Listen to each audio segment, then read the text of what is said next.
Olá, hoje a gente vai mergulhar num tema que é chave no processo penal: as nulidades. Sabe, aqueles defeitos que podem literalmente virar um julgamento de cabeça para baixo. Para a gente começar, vamos pensar numa coisa. O processo penal, ele é tipo um roteiro, né? Com regras bem claras, tudo certinho. Mas e se alguém quebra essas regras? O que acontece? Pois é, as consequências são bem sérias e podem, olha só, anular o processo todo. Beleza. Mas para entender o que é uma nulidade, a gente precisa dar um passo atrás. Porque, afinal, existe tanta regra no processo penal. Qual é a lógica por trás de tanta formalidade? Então, o ponto central é esse aqui. As regras não estão ali à toa. Elas existem para garantir que o julgamento seja justo, imparcial, sabe? Elas são, na verdade, a proteção das nossas garantias, como o direito de se defender, o contraditório. Não é detalhezinho, não. É a base de tudo. E é justamente aí, quando essas regras super importantes são quebradas, que a gente entra no território das nulidades. Mas afinal, o que é uma nulidade? Pensa assim, nulidade é um defeito, um erro grave no processo. É uma falha tão séria que ela não só invalida aquele ato específico, ela pode contaminar e derrubar tudo que veio depois. É como uma peça defeituosa numa linha de montagem que estraga todos os produtos seguintes. Então, dá para ver a nulidade como um tipo de freio de emergência do sistema, um mecanismo de segurança. Ela está ali para garantir que tudo corra dentro da lei, para impedir abusos e proteger os direitos de todo mundo, principalmente de quem está no banco dos réus. Ok, agora que a gente já entendeu o conceito, vamos ver que existem dois tipos principais de nulidade. Vamos começar pela mais pesada, a mais grave de todas, a nulidade absoluta. O nome já diz tudo, né?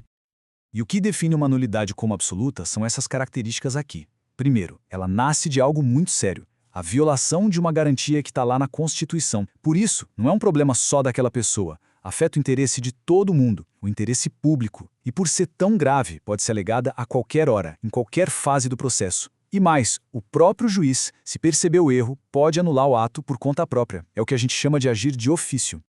Para ficar bem claro, imagina só essa cena, um processo inteiro rolando e a pessoa acusada nem foi avisada oficialmente para se defender. Ou seja, não teve a famosa citação. É impensável, né? Fere na veia o direito de defesa.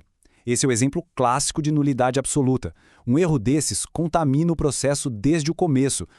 Só que aí a gente chega num ponto que, olha, dá muita discussão no mundo do direito. Quando acontece um erro grave desses, uma nulidade absoluta, a defesa precisa provar que teve um prejuízo ou o prejuízo é tão óbvio que ele já é presumido? E aqui a gente tem uma divisão. De um lado, a doutrina, os teóricos e os estudiosos diz que sim, o prejuízo é óbvio, é presumido. Afinal, se violaram a Constituição, o dano já está feito. Mas do outro lado, na prática dos tribunais e principalmente no STF, a conversa é um pouco diferente. Muitas vezes eles exigem que a defesa mostre, na ponta do lápis, qual foi o prejuízo real. Isso acontece para tentar dar mais agilidade aos processos e evitar anulações por detalhes que, segundo eles, não mudaram o resultado final.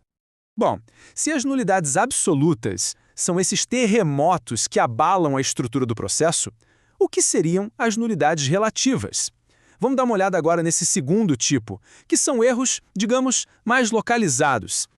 Olha só a diferença. A nulidade relativa acontece quando se quebra uma regra que protege o interesse de uma das partes, um interesse mais particular. Por isso, só a parte que se sentiu prejudicada é que pode reclamar. E tem um detalhe crucial: tem que reclamar na hora certa. Se deixar passar, já era, perde o direito. E essa história de momento certo tem um nome no direito: preclusão. É um conceito super importante. Preclusão é basicamente isso, a perda do direito de fazer alguma coisa no processo porque o tempo para aquilo já passou. Se a parte viu o erro e não falou nada na primeira oportunidade, o sistema entende que ela concordou com aquilo e não pode mais voltar atrás. Vamos para um exemplo para ficar fácil de entender. A regra é clara. Primeiro se ouve as testemunhas de acusação, depois as de defesa. Imagina que o juiz, sem querer ou não, inverte essa ordem. Isso é uma nulidade relativa. O que o advogado de defesa tem que fazer? Reclamar na hora, ali mesmo, durante a audiência. Se ele ficar quieto e deixar para reclamar só lá no final do processo, nas alegações finais, perdeu. O direito dele precluiu. Já era. Certo, a gente viu as duas separadas. Agora, para fechar essa parte e não deixar nenhuma dúvida, vamos colocar uma do lado da outra. Essa tabela aqui resume tudo perfeitamente. De um lado, a absoluta, gravíssima, viola a Constituição, é de interesse público, não tem prazo para ser alegada e o juiz pode reconhecer sozinho. Do outro, a relativa. Viola uma regra comum, é de interesse só da parte, tem que ser alegada na hora certa, senão já era, e só a parte pode apontar o erro. São, como a gente pode ver, mundos bem diferentes. Então, se a gente pudesse resumir numa frase, seria assim: as nulidades absolutas são como os pilares que sustentam o prédio de um julgamento justo. Elas protegem a estrutura toda. Já as nulidades relativas são como as ferramentas que cada parte tem para consertar uma janela quebrada ou uma porta que não fecha direito no seu próprio apartamento. Uma protege o sistema como um todo, a outra protege o interesse de cada um dentro desse sistema. E tudo isso nos leva a uma reflexão final. Depois de ver tudo isso, a diferença entre os tipos de nulidade, aquela briga sobre precisar provar o prejuízo ou não, fica a pergunta no ar. Então quer dizer que um defeito no processo sempre vai anular um julgamento? Pelo que a gente viu, a resposta não é um simples sim ou não, né? É bem mais complexa e mostra que a busca pela justiça é sempre um equilíbrio delicado entre seguir as regras e alcançar um resultado justo.